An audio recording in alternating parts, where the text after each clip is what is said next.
Hello, dear listeners, and welcome to the latest episode of One Nation Under Whiskey. I remain Jason Neil Patrick Harris Johnston Yellen, and I remain at the ACSA in Tucson, Arizona, where I've been having the most wonderful time meeting wonderful producers, hosting a little presentation of my own with Anna from Westland and Nora from Lost Lantern. We had a lovely time. But today, at the Tucson Convention Center, I'm joined by Kelly Woodcock, the president of the ACSA board and the chair of the words I've already forgotten. Welcome, and please fill in. The Market Access Committee. The Market Access Committee. There's so many wonderful places to begin talking. We also missed the fact that you're Westward. That's right. I work at Westward Whiskey. What's your responsibility at Westward? I am the general manager of Oregon, which loosely describes that I run our direct-to-consumer business, our e-commerce, our tasting rooms. I also do our Oregon wholesale, but my favorite part is our whiskey club. Okay. Tell us about the whiskey club. Yeah, we started in 2019, realizing, because being from Oregon, we're surrounded by incredible wine producers in the Willamette Valley, and we were watching all of our wine friends with their lovely clubs. And I started talking to some of them, realizing how much of their sales happened through their tasting rooms and their club. And it was a huge missed opportunity for us. And I was like, why aren't we doing this in spirits? And then I was like, no, like really, why aren't we doing this in spirits? And so we just decided we were gonna. And we started with 2 members, but I like to say they're both named Tom, one of them being our own CEO. Good to keep it in-house. Yeah. And then, ever since then, we're up to about 3,200 members now. Oh my gosh. Just almost 6 years in. Oh, and it is a shining star of what I get to do every day, because we're building a community that loves what we do. And do they have to be in Oregon to receive bottles? Do people receive bottles? Yeah, so there's 2 tiers, a 1 bottle and a 3 tier, just similar to wine. It started out with being very Oregon centric, but we're just getting close to about 60% out of Oregon. Oh my gosh. Working to continue to expand and grow there. So hopefully we'll keep bringing them in around the country. That's excellent. Congratulations. With that access point to a market, and with you becoming chair of the Market Access Committee. I really wanted to say committee. I was worried I might make a mistake on commission. So our old Steve Hawley is commission over there. That's right. So committee. So what's that looking like? What challenges do you see there? And what successes have you already seen there? I think, so because of our club, it became really apparent that having more the growing ability to reach our customers directly was critical to us continuing to grow and be successful. And there's just a lot of challenges we see in wine. I think they are now maybe up to 48 states, with Mississippi coming online, and that is obviously nearly the entire country. And we feel like alcohol is alcohol, and wine, if wine can successfully ship, so can we.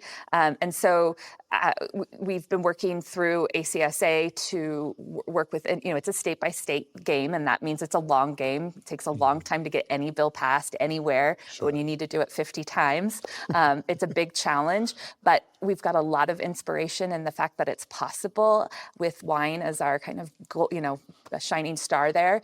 And so we are just working to help, particularly with guilds, to bring the local voices in, make sure it makes sense for the individual state, sure. And then support them in any way we can to get legislation passed. So just last year, New York finally came on board. We're up to 9 states plus DC.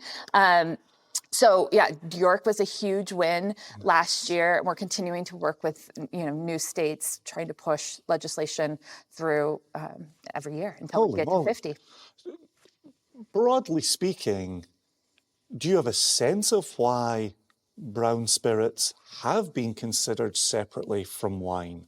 Is it the higher strength, and won't anybody think of the children, and teenagers spending hundreds of dollars to get drunk. Is that what you're hearing, seeing? Is it tax related? Joshua and I on the podcast always talk about following the money. You know, you end up back at tax. Do you get a sense from being in the room where some of the sticking points are or have been? I don't think tax is one because sometimes I sound insane because I'm saying things like the internet is real, and I'm very late to the conversation if that's what I'm saying. So a lot of platforms are set up to appropriately collect tax. That is in place across all business channels, and easy to do. I think there is a lot of talk, particularly in the press, about the children and them getting access. I'm a mother. I don't want my children, getting whiskey either. But I do believe that is just all smoke. I with 48 maybe states getting wine, we've got a lot of years behind us proving that bottles can be responsibly shipped to homes. We are seeing prescription drugs every day coming through the mail. So I think that is it's a good talking point, but I don't think there's a lot to it. I do think wine has done an incredible job of raising the sophistication around the notion of drinking wine. And I think that has helped make it more palatable for just the general notion of is this a hazard, or is this a sophisticated person buying a sophisticated product? Sure. And I think that helped the perception of that was a reasonable thing to purchase online and have shipped. But so too are spirits, and so there, you and I both know there's no difference between a molecule of alcohol in one bottle or another. So I think if we do enough education, and we, particularly, with my club, I get constant feedback from people that either want to participate but we can't ship to them, or they can't understand the complicated web and why they can't get it in the Amazon 2-day shipping kind of time window. And so we do a lot of education, and once we inform consumers about how they don't actually have the right to do something that they can do in every other category, it just is common sense. So I think we've got common sense on our side, and we've got people willing to put in the time to work hard to change these laws state by state. So you give me enough time, and I'm just not going to quit. Do you find, I remember we spoke to Scott Harris from Catoctin Creek about within Virginia, the idea of even just shipping within Virginia, shipping alcohol within Virginia. The pandemic allowed Virginia distillers to show we were shipping to doorsteps and children were not drunk in the streets. Yeah. Have you found any of the lessons from the pandemic helping you as you're having some of these conversations with other states? Yeah, I think one of the big silver linings of going through that pandemic was how willing the state was. They were active without even talking to us, really. Like, they just knew that we needed support. And I think everybody kind of figured out, like, within our business or within our government agency, like, what can we do to help keep business and humans moving forward during this time. And so our state, seemingly overnight, I think it was somewhere in like early April of that 2020, changed the rules and allowed us to ship within the state of Oregon. And so we've been doing that since. I mean, we got the notice from the OLCC on Friday. I spent the weekend with my team putting together a website, and we launched an e-commerce store on Monday. And it was insane, but it was pandemic times, and everything was like, we got to take the opportunity where it is. And so now we have, since mid-April of 2020 to today, showing that people are receiving bottles just fine. It's a long time at this point, right? Yes. We're almost 7 years there. That seems wild, doesn't it? That's incredible. Yeah. But I think that really, it was a pivotal moment to kind of change the dynamics between our business and the state agencies, and realize, like, how can we work together and make things safe, responsible, but work. Yep. Yeah. And I should say 5 years. It was 2020, right? I got 2018 into my head. Listen, I think time was weird during that. We say it all the time. That's right. There were some extra years somehow in there. I'm not correcting 7. I feel like that's right. Maybe 10, the way we all feel about it. Okay, well, best of luck continuing those efforts as chair. That's remarkable. Please keep us posted if there's anything we can do to help get the word out as well. I would just say, Please let us know. if anybody's in states listening, well, there are They people are. in states They listening are. to this, but Pennsylvania, if they're interested Virginia. in working on making legislative changes, ACSA is here to help support that and help craft that language if you need that support. So reaching out to us to help you is the best way we can work together to make this change. Well, you have set up the most professional transition going. Perfect. So back to ACSA, the American Craft Spirits Association. Thank you. You are now the president of the board. First of all, for listeners who maybe aren't as familiar, could you talk about the role of ACSA here in America? And then can you add on, what does it mean to be president of that board? What are your responsibilities looking like in that role? So I think the most unique thing and the most powerful thing about ACSA is that it is the only trade organization in the United States that is run by and for its members. So this board, there's 15 seats. We make sure by bylaws to have members on the board from all across the country. We don't want to represent one region or one size of craft spirits. We want all kinds of makers making all kinds of products so that we're truly speaking for ourselves as a collective community. I find it to be, sometimes I feel like I go too cheesy and it becomes unbelievable, but coming here today has helped me personally on a level. We are all going through hard times right now, and it can feel like, what else can I do? I am alone, things are hard, and coming here and getting the support and listening to what other people are doing to troubleshoot, to be creative, come up with new ideas. I think, in times that are challenging, you find the most creativity.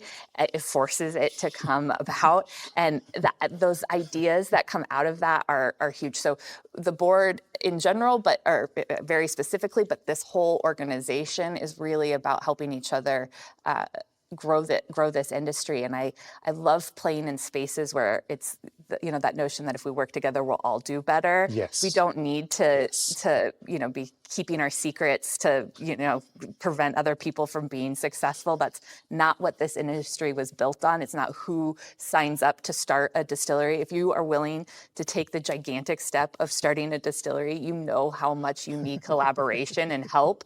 And so this space here at ACSA really promotes that and is for, at least for me personally, very energizing after a year of some hard times. So that is ACSA.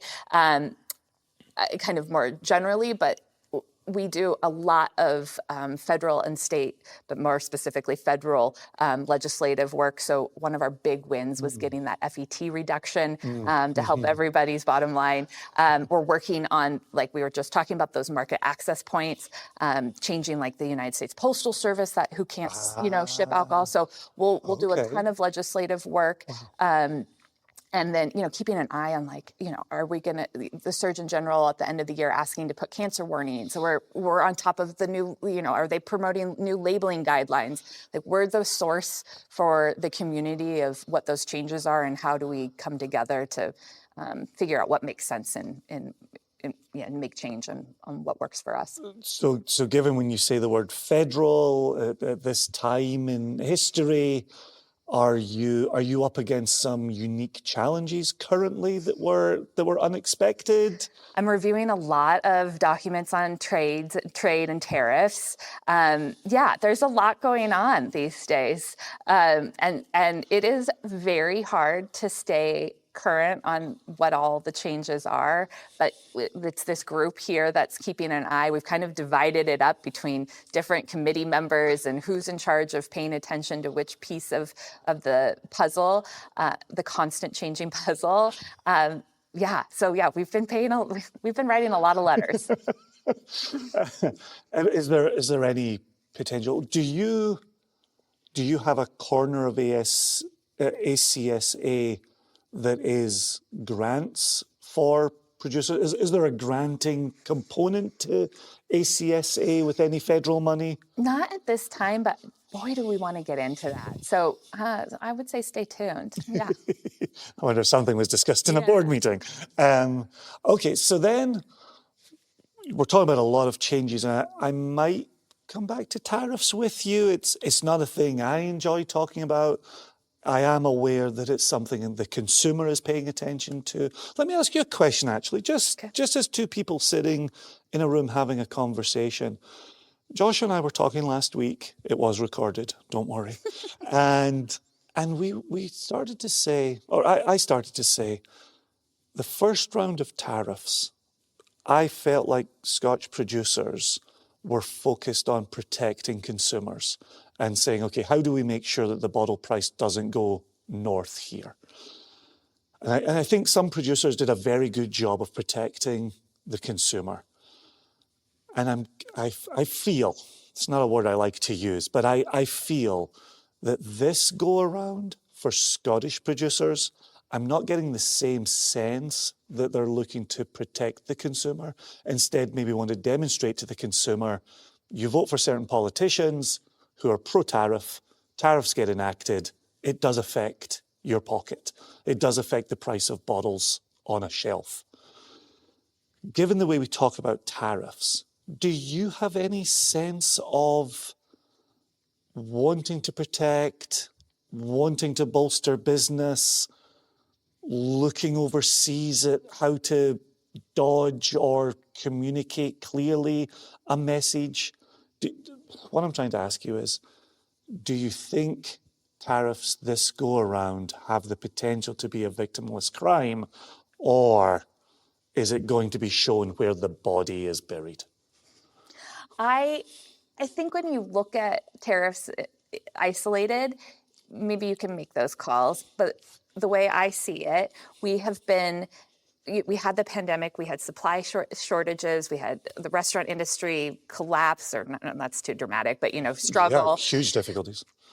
We had do you remember that ship that got stuck in Egypt? Like, we have had some real big things that have impacted everybody's prices. Everybody's prices have gone up in every place, and you can only absorb that for so long. And craft spirits in general, our margins are significantly smaller than they are for large producers, and there is no more space to absorb those prices. So I would love to have a philosophical reason for why prices change in this moment, but it is more just there isn't anything left to give, and so it has to be passed on. I mean, right. I don't want to pass it on. That isn't good for me as far as keeping consumers, but there's just no room. So. Yeah, we just have to make the business decision to keep the lights on and keep going, and that's where it ends. Yep. Yeah, I think those price increases are coming.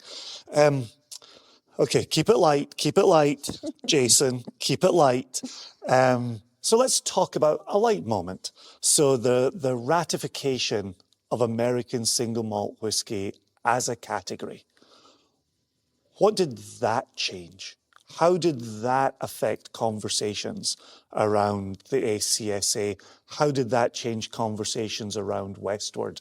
You're a lady in so many different rooms that I'm sure you've seen a number of effects in a number of different places. Could you talk to that for a moment? Yeah, so I spent a lot of time in our tasting rooms. We have a couple around the city in Portland, and we will sometimes spend 90 minutes with a consumer, taking him on an hour-long tour, walking him through a flight. All we sell is single malt.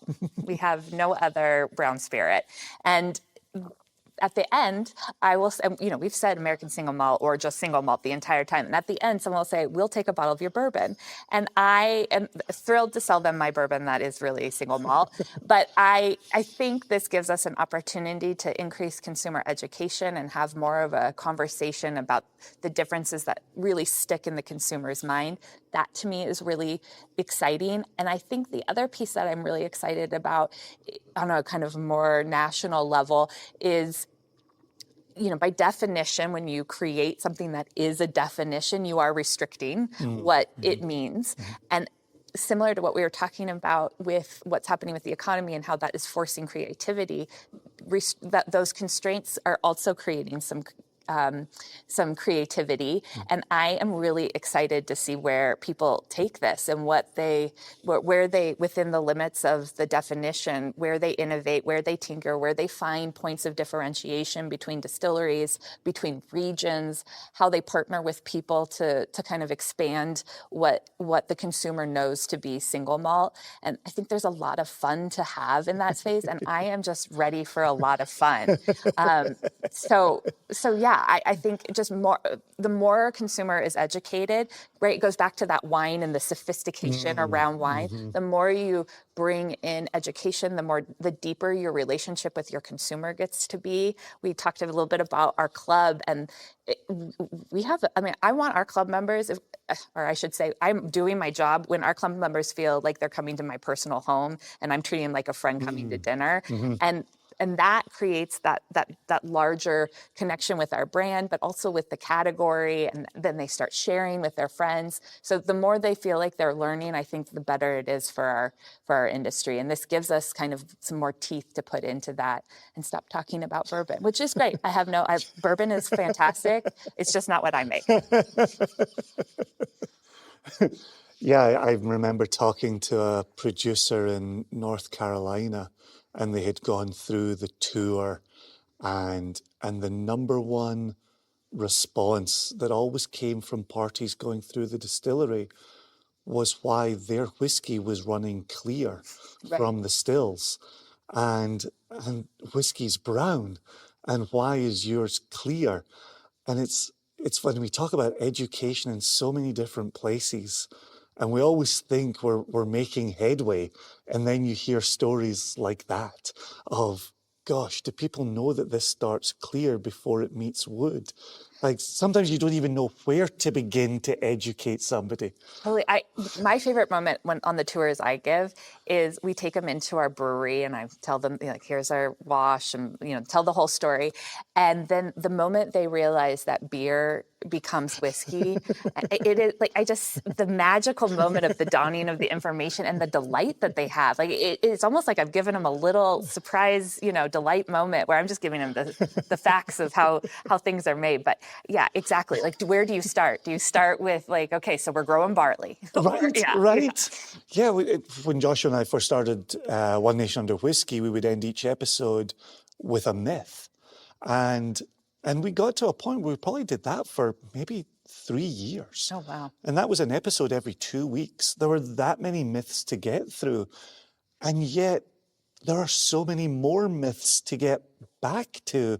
And I'm curious for you in that kind of educational role that we're talking about here, and then in this professional role here, is there, and I absolutely love, and I will take it away with me, what you've said about the sophistication of the wine drinker and how you can build on top of that. Is there something, I know there's no silver bullet, but is there something to be said about American single malt whiskey that you think would be a giant penny that could drop for the consumer? I want to know what it is. I don't know. I don't know. I think they need the invitation to get excited about it, and then I think we'll start figuring out what that piece is. And we're all working on it, right? And we've been working on it for a while, but I think this will make it, once you start seeing sections in stores that call out that category, it becomes a question to learn about and to ask about. Yeah, I wish I was brilliant and had that answer. Again, if you find out, please let me know. Same. On that very topic of store shelves, one of the things we hear is that liquor stores and alcohol sections of supermarkets in states that allow it are bursting at the seams. And some of the talk is, how do we make space for a new category of whiskey? I know it's been problematic when American Single Malt has been in with the bourbons or in with the ryes or over in the world single malt section, or sometimes in with the Scotchies. Sure, why not? Right, right. Is there something you would say to a store owner? Is there a call to arms for that store owner to turn valuable real estate over into a category that we sit here very excited about? I'm going to sound like a politician because I am going to change the question and answer what I want. But hopefully I come back to what you actually asked. But I think that's why it's so important to allow market access. I think it is a fact there is not enough shelf space, and you need to convince a store owner or whomever to take a chance on you and replace something that they have historical data on and know exactly how it's going to perform. And that is a big ask. And so I think it is incredibly important for everybody, all parts of the system, to allow especially craft spirits producers to sell directly to their consumer, whether it's their tasting room, whether it's the farmer's market, whether it is the e-commerce store, the whiskey club, and grow that base and prove to that store that this is a chance worth taking. I don't know how else you convince somebody to give up something that's making them money for something that they don't know what it's going to do. Right. Yeah. Right. Yeah. And so we should be able to prove ourselves, show the sales, and then support that change. Yeah. And I think if we have the data, it's not hard to convince somebody with data, that good data. Mm-hmm. It's really hard to convince somebody when you are just saying, hey, take a chance. Yeah, no, that's very well said. We had a dinner conversation last night about somebody couldn't get an apartment until they had a bank account, but they couldn't get a bank account until they had an address. And they just went around in circles. That life catch-22. Right. Yeah. And I love that idea of we're asking retailers to take chances on shelf space, on dollar bills that are their day-to-day business without having enough data to put in front of them. I love that idea. I think it has also been the huge difference for winemakers, where as a consumer you can fall in love with a wine and support them from the source. You don't have to get a middle manager in the middle of that. That seems like a fantastic way forward. Yeah. And I can see from my club membership what pockets they're growing in, where my energies should go. Absolutely. And, to sit there and say, like, all of a sudden I can start seeing neighborhoods in certain states that are just going off. I'm like, okay, this is where we need to show up. This is where we need to talk to retailers. Let's show them the data. Isn't that so good about the value of data? It's amazing. I know. Again, the internet's a thing and data is good. I'm coming up with these real winner ideas. The good news is that this will be published on the internet and you'll be able to pull from it in future going forward. See proof. Okay, so let me test the water here. We're two people in a room having a conversation. I said this in my presentation earlier today. There's these whispers of headwinds, right? We're talking about the challenging times, and we're talking about, this is going to be tough for our industry. And I've been trying to respond in 2025 by saying, I think sometimes we give the consumer too much of the wrong information and not enough of the right information. And I'm kind of looking around the world at large, and I'm seeing soccer teams, right, football teams as well, where fans are now talking about their team's budgets and their team's salary ramifications for a future tax. And I'm looking at them thinking, you're the fans. Like, you're meant to be unreasonable. You're meant to be just out there championing. You should be demanding the best players on your team at all time. Money be damned. Like, let the billionaire owner or the group of ownership worry about that. And I'm starting to think that's what I'm seeing in our industry, where I don't want us to be talking about the headwinds that makes the consumer nervous. I want the consumer to be excited about American Single Malt and Scotch and bourbon and rye and other brown spirits and even other clear spirits. But do you think there's something to that? Do you think in getting friendly with the whiskey geek, we have brought them too far into the business and given them too much of the wrong information? And we're to be having a conversation. If you disagree with me, feel free to disagree with me. I think it's a balance of all things. Leaning too heavy into any one direction isn't right. Soccer is a good example. I'm a geek for Formula One. Oh, there you go. Yeah, same thing, right? Like, oh, now I'm like there's caps, budgets and stuff, and like, do I really want to be watching the numbers? But kind of, because it makes me feel like I'm a part of it does feel like you're a part of the ownership. Right. And for our club, that's not that we want them to be worried about our budgets and stuff, but we want them to feel like they're a part of our brand, because they are a critical part of our brand. And so I think it's finding the balance between making someone feel like they are as much of an owner as we are, just in a very different way, or, you know, you don't want to lean too far into like the world is going to crap and everything's collapsing. And so I think it's just that balance. And when we talk about headwinds, I think it's very important to identify what they are, to get the data to figure out what to do. But again, that's the time where the creativity happens. And within Westward, it's been a very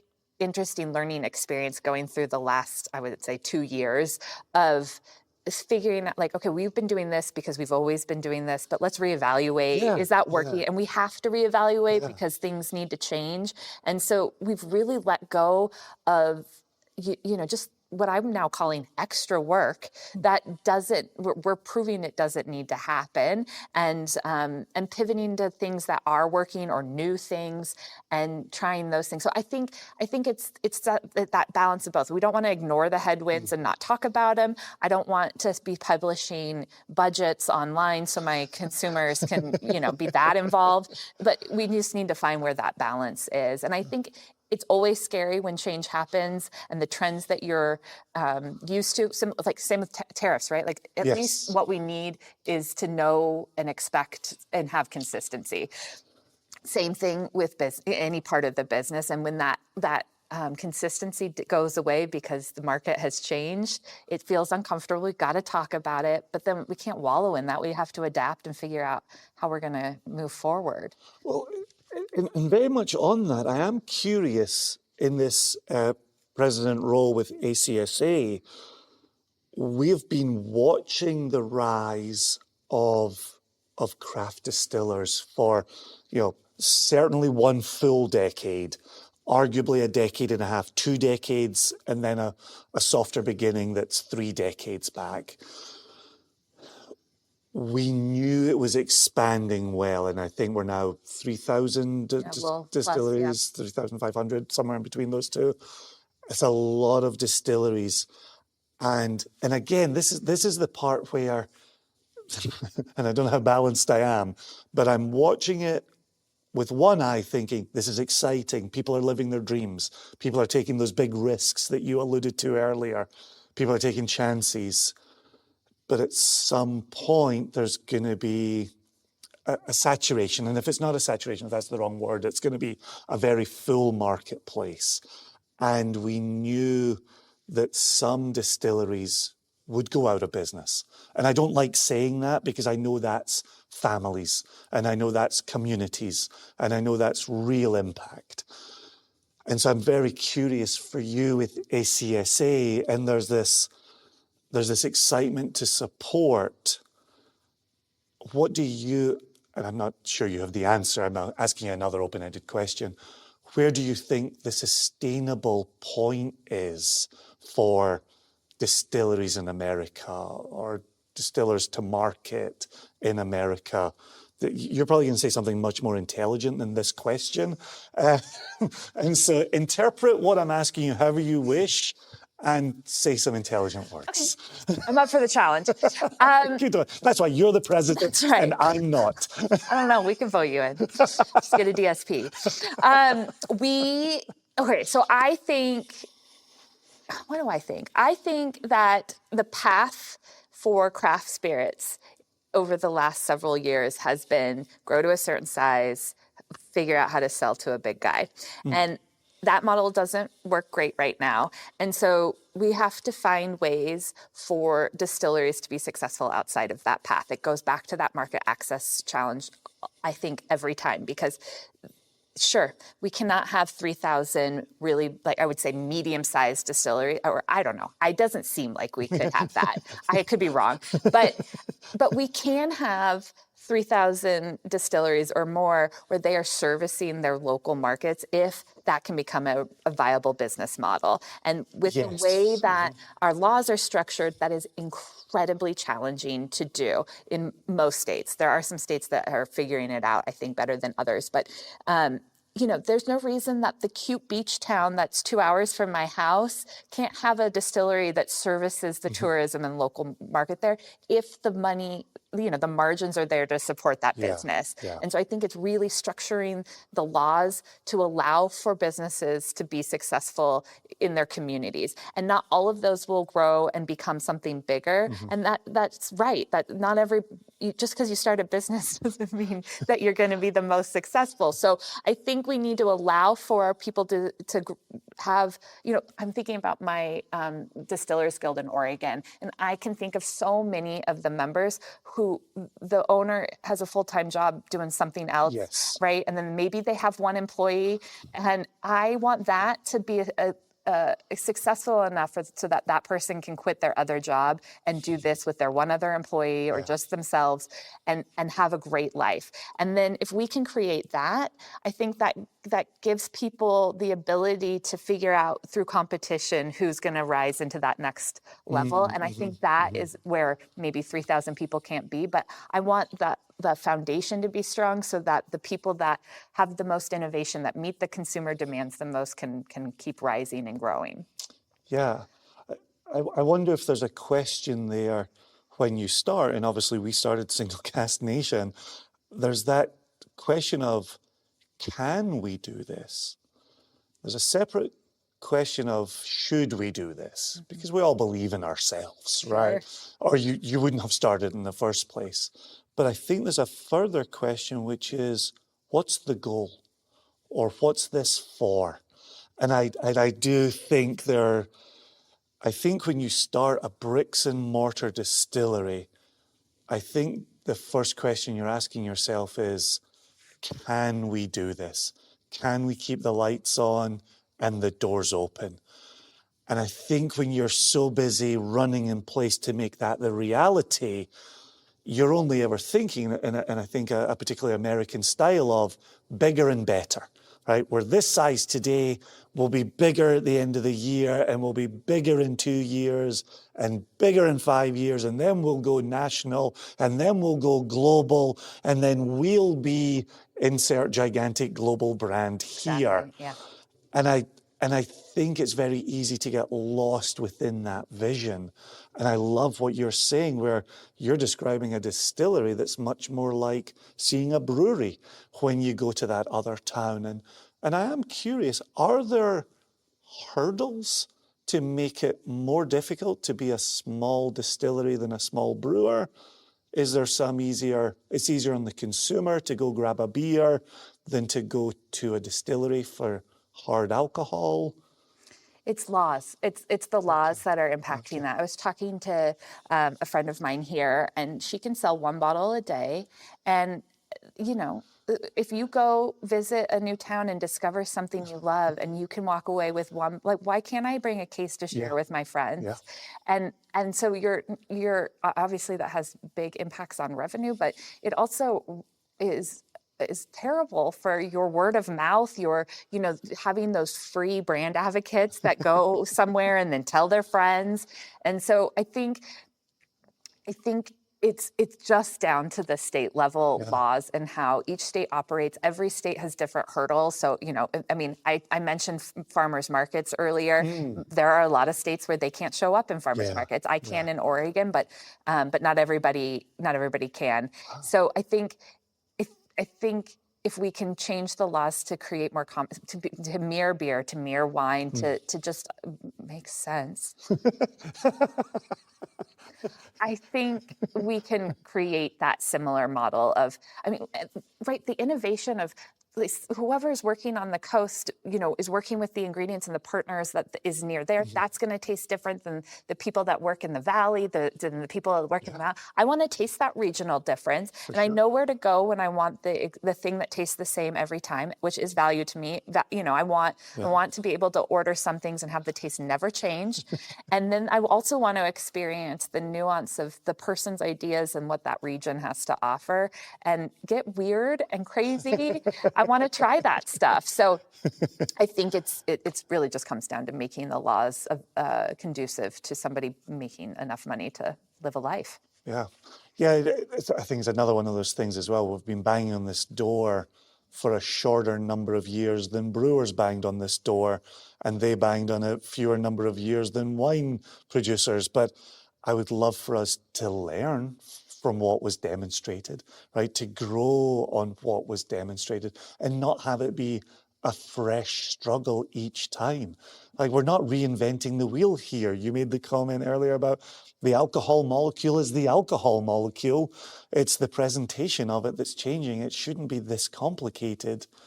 Exactly. Sensible rules, sensible innovation. I like playing by the rules. I just need them to be able to work for the world and not just, Consistent, presentable, transparent, maybe. Yeah, I love all those words. Exactly. So we're having a wonderful time here. You're short on time, I'm short on time. We've been dipping in and out of it as we've gone through. So feel free if you're only adding a few more statements on top here. But looking into the crystal ball, and goodness knows what'll happen tomorrow. Or in an hour. But generally speaking,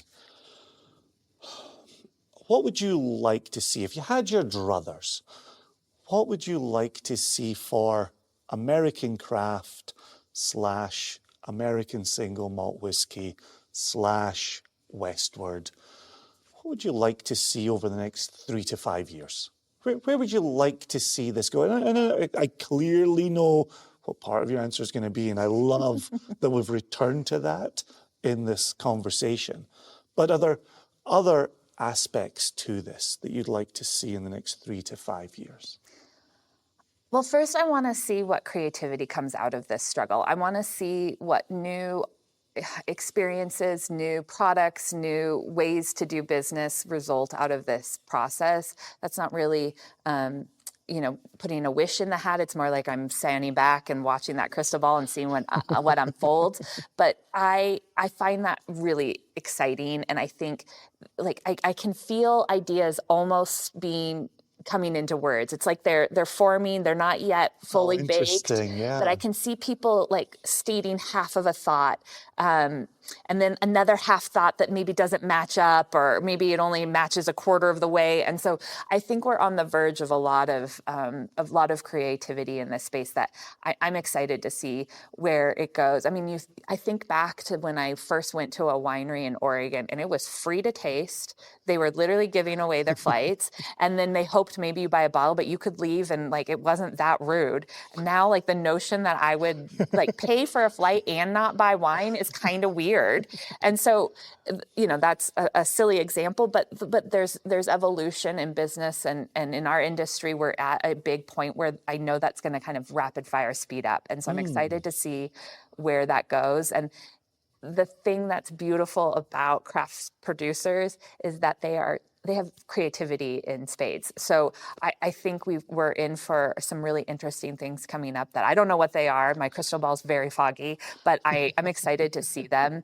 I think we have felt the need for change in the way that craft spirits can show up and meet their customer, whether we're talking about DTC or just a myriad of different ways. And I think we had struggled to make the model that existed work for so long, but we are in a place where we can't keep trying that. And so same thing, creativity is going to come in how we form change there. And I can feel the moment. It is so slow.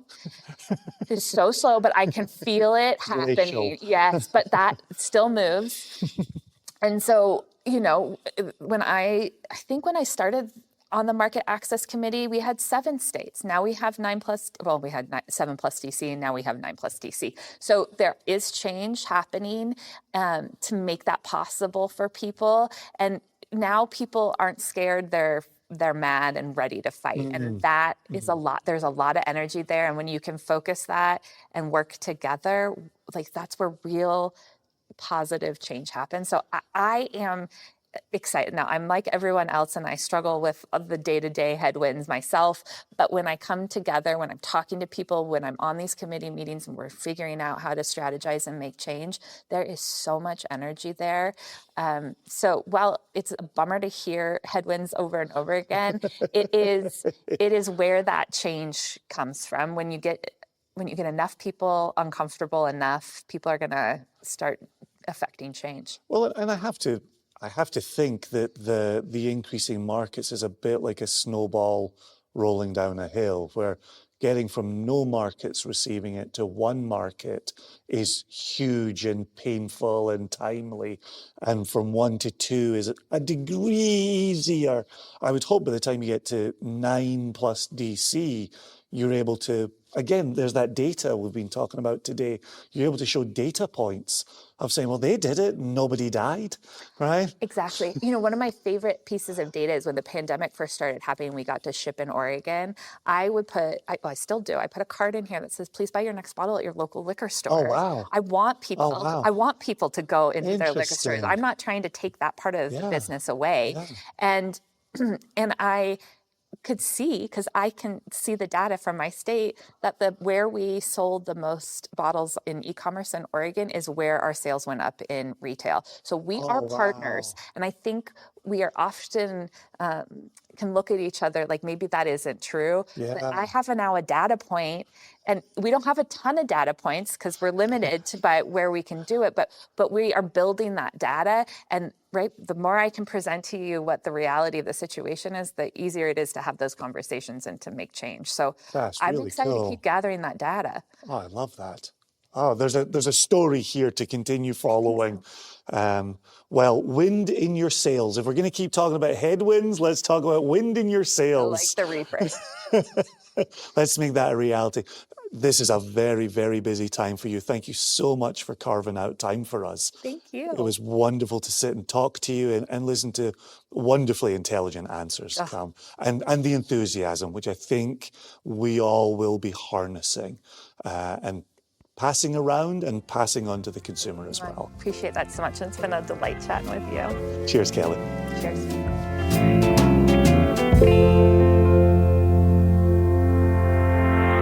This wraps up another episode of One Nation Under Whiskey.